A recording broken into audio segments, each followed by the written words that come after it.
एक जंगल में बबली कबूतरी अपने पति के साथ रहती थी। उसका एक बेटा था जिसका नाम बंटी था। वो शहर की एक बड़ी कंपनी में काम करता था।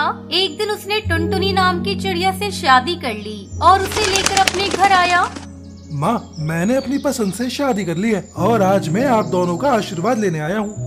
बेटा, तुझे हम दोनों का आशीर्वाद कभी नहीं मिलेगा। हम दोनों ने अपना पेट काट कर तुझे शहर में पढ़ाया, कभी किसी चीज की कमी नहीं होने दी। आज जब तू अपने पैरों पर खड़ा हो गया तो अपनी मर्जी से शादी कर ली। तूने हम दोनों की इजाजत का भी नहीं सोचा। जा यहाँ से, मेरा अब तुझसे कोई रिश्ता नहीं। चला जा यहाँ से, फिर कभी वापस यहाँ मत आना। आज से हम दोनों मर गए तेरे लिए। तब तक आप लोग कमेंट में बताएं 25 इंटू 2 कितने होते हैं। माँ जी, ऐसा मत कहिए। पिताजी, आप कुछ कहते क्यों नहीं? आप खामोश क्यों हैं? माँ जी को समझाइए। टुनटुनी चिड़िया के रोने का असर बबली पर बिल्कुल भी नहीं पड़ता। वो अपनी बेटी और बहू को वहाँ से भगा देती है। ये सब मेरी वजह से हुआ है जी। मेरे कारण आपके माता पिता आपसे नाराज हैं। सारा दोष मेरा है। अपने आप को दोष देना बंद करो टुनटुनी। अब चलो यहाँ से, शहर में किराए के घर में रहेंगे। बंटी कबूतर अपनी पत्नी को लेकर शहर आ जाता है और किराए के घर में रहने लगता है। धीरे धीरे 2 साल गुजर जाते हैं। इस बीच टुनटुनी 2 बच्चों की माँ बन जाती है। एक दिन जब टुनटुनी अपनी बेटी टूनी चिड़िया को भोजन करा रही थी, तब टूनी उससे पूछती है, मम्मी, आप तो हमेशा कहती हो हमारे दादाजी और दादी माँ हैं, लेकिन वो कभी हमारे पास आते क्यों नहीं? आएंगे बेटा, बस वो अभी हमसे थोड़े नाराज हैं। इस बार जब तुम्हारी गर्मी की छुट्टियां होंगी ना, तो हम लोग तुम्हारी दादी माँ से मिलने चलेंगे। इस तरह कुछ दिन गुजर जाते हैं। एक दिन बंटी कबूतर की अचानक तबीयत खराब हो जाती है। ऐसा लगता है अब मैं नहीं बचूंगा। अगर मैं मर गया तो तुम बच्चों को लेकर माँ पिताजी के पास चली जाना, वो तुम्हें माफ कर देंगे। ये आप क्या नाप शनाप बोल रहे हो जी? आपको कुछ नहीं होगा। डॉक्टर ने आपको दवा दी है ना, आप जल्दी ठीक हो जाएंगे। समय बीतने लगता है, लेकिन बंटी कबूतर की तबीयत में कोई सुधार नहीं होता और अचानक एक दिन उसकी मौत हो जाती है। रोती बिलखती टुनटुनी चिड़िया अपना सामान बांधने लगती है। माँ, हम लोग कहाँ जा रहे हैं? बोलो। बेटा, मैं तुम दोनों को लेकर तुम्हारे दादा दादी के पास जा रही हूँ। अब से हम लोग वहीं रहेंगे। टुनटुनी अपने बच्चों को लेकर अपने ससुराल पहुँचती है। क्यों री डायन, तुझे मेरे बेटे को खाकर चैन नहीं मिला? अब क्या हम दोनों को यहाँ खाने आई है? माँ जी, मरते वक्त आपके बेटे ने मुझे यहाँ आने को बोला था। ये आपकी पोता पोती हैं, इन्हें लेकर मैं कहाँ जाऊँ? मुझ पर रहम करके अपने घर में थोड़ी सी जगह दे दीजिए। एक काम कर, तू मेरे पोते को मुझे दे और यहाँ से चली जा। बबली कबूतरी टुनटुनी से उसके बेटे को छीन लेती है और उसे वहाँ से भगाने लगती है। माँ जी, मैं यहाँ से चली जाऊंगी। मेरा बेटा मुझे वापस कर दीजिए।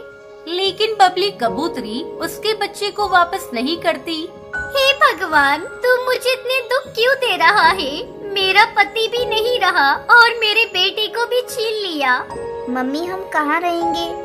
तभी टुनटुनी को गीली मिट्टी एक पेड़ किनारे दिखाई देती है।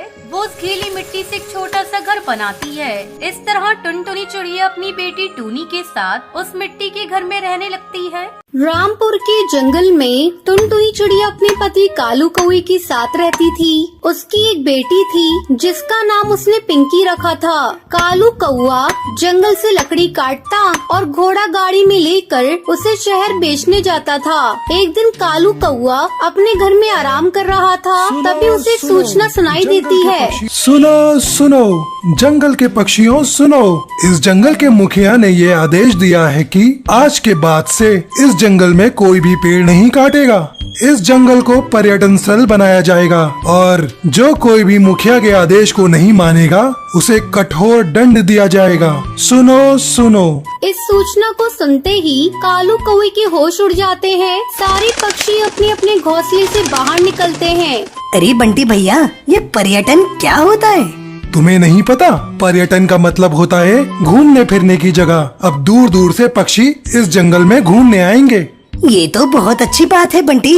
अब हमारे जंगल को बहुत फायदा होगा। यहाँ के पक्षियों की आमदनी बढ़ जाएगी। लेकिन मेरा धंधा तो चौपट हो जाएगा। मेरा तो लकड़ी काटने और बेचने का काम है। हमारे बाल बच्चे तो भूखे मर जाएंगे। दोनों पति पत्नी दुखी मन से अपने घोंसले के अंदर चले जाते हैं। अब क्या होगा जी? अभी तो आपने कुछ ही दिनों पहले कर्जा लेकर घोड़ा गाड़ी खरीदा था। अभी तो इसका कर्ज भी आपने चुकाया नहीं। अब आप क्या करेंगे जी? आपको तो कोई दूसरा काम भी करने नहीं आता।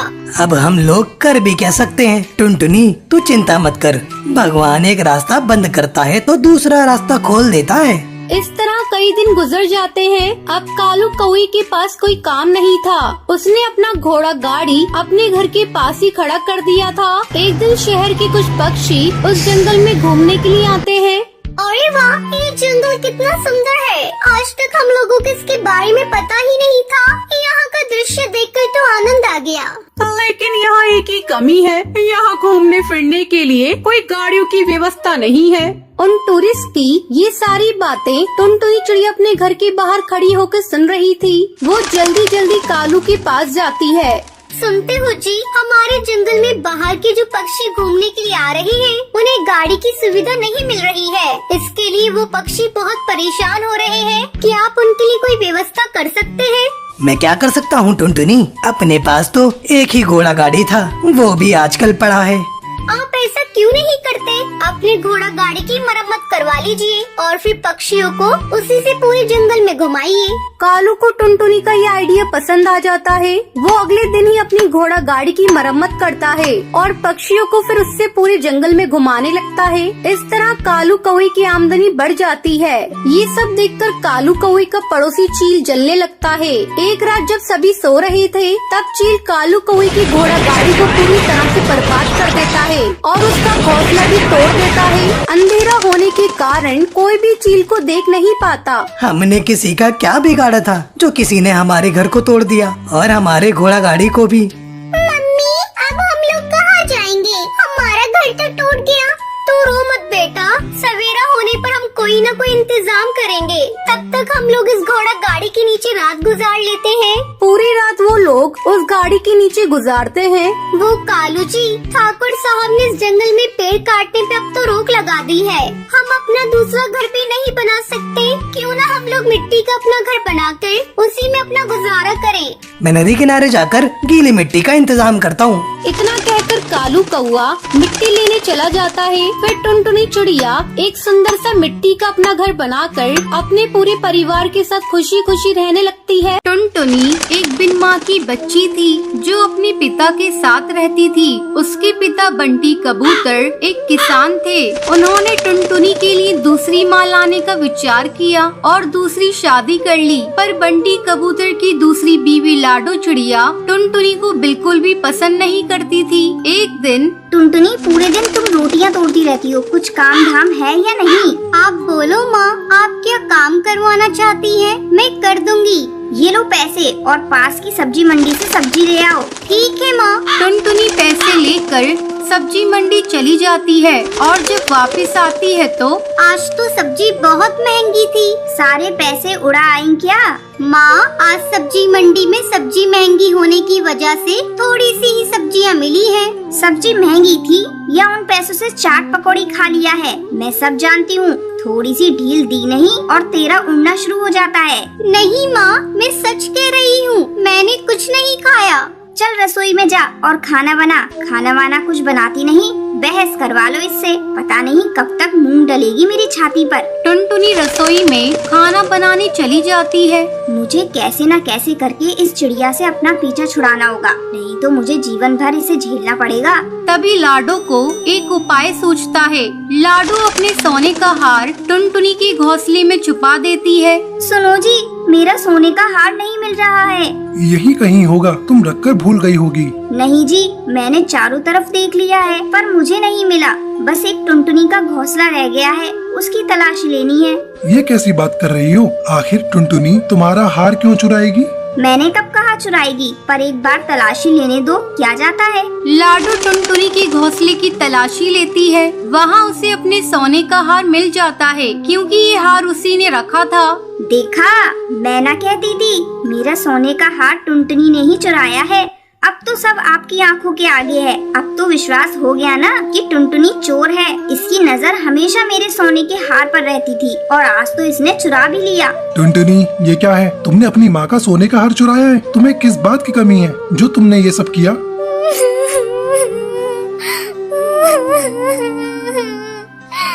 नहीं पापा, मैंने सोने का हार नहीं चुराया। मुझे नहीं पता ये हार कहाँ से आया। मैं भला हार क्यों चुराऊंगी? पर ये तो मेरी आंखों के आगे ही तेरे घोंसले से निकला है। अगर तूने नहीं चुराया तो ये हार तेरे घोंसले से कैसे निकला? देखिए, एक तो चोरी, ऊपर से सीना जोरी। या तो इस घर में अब ये रहेगी या फिर मैं। कल को अगर मेरा कोई और सामान इसने चुरा लिया तो मैं तो कंगाल हो जाऊंगी। नहीं पापा, मैंने कुछ नहीं किया। मुझे घर से मत निकालिए। आज के बाद आपको कोई शिकायत का मौका नहीं दूंगी। मैं एक कोने में रहूंगी। माँ, मुझे घर से मत निकालो।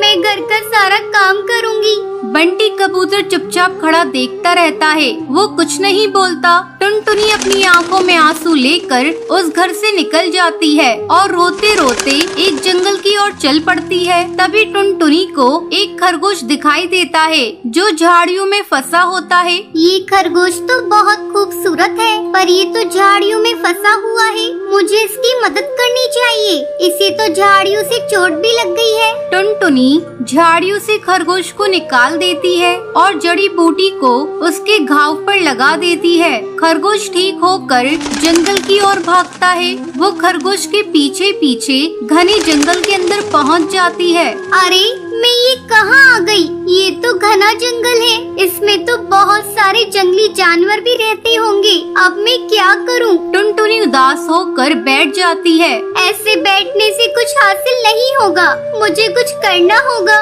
मैं घर वापस भी नहीं जा सकती। मेरा तो कोई ठिकाना भी नहीं है। मुझे यहीं पर रहना होगा इस जंगल में। पर मैं इस घनघोर जंगल में जंगली जानवरों के बीच कैसे रहूंगी? अच्छा है कोई जानवर मुझे खा जाए, क्योंकि अब मेरा जीवन बेकार है। पापा ने मुझे घर से निकाल दिया और माँ मुझे छोड़कर चली गई। अब मैं जीकर भी क्या करूंगी?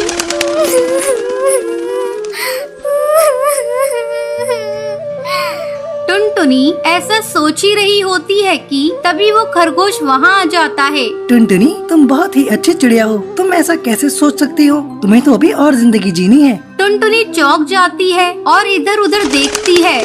टुनटुनी, चौंको मत। मैं बोलने वाला खरगोश हूँ। तुमने मेरी जान बचाई। तुम इस जंगल में बिना चिंता के रह सकती हो। यहाँ पर रहने में मैं तुम्हारी मदद करूँगा और तुम्हारी रक्षा भी करूँगा। और इस जंगल के सभी जानवरों को मैं समझा दूंगा। वो तुम्हारे दोस्त बनकर रहेंगे।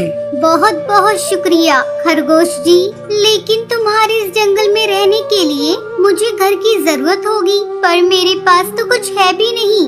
इसमें मैं तुम्हारी मदद कर सकता हूँ। यहाँ पास में ही बहुत सारे पेड़ हैं और बहुत सारा मिट्टी का ढेर रखा हुआ है। उससे तुम अपना मिट्टी का घर बना सकती हो। जाओ वहाँ से मिट्टी लेकर आओ। उस मिट्टी से तुम्हारा बहुत खूबसूरत घर बनेगा। टुनटुनी को ये सब सुनकर बहुत अच्छा लगता है। वो मिट्टी पेड़ के पास से ले आती है और एक बहुत ही सुंदर घर बनाती है। साथ ही नहाने के लिए एक स्विमिंग पूल भी बनाती है जो बहुत ही खूबसूरत होता है। उसके मिट्टी के बने हुए घर से जंगल में एक रौनक सी हो जाती है। वाह टुनटुनी, तुमने तो कमाल कर दिया। ये तो जंगल के सभी घरों से बिल्कुल अलग और सुंदर है। उसके बाद टुनटुनी घर में खुशी खुशी रहने लग जाती है।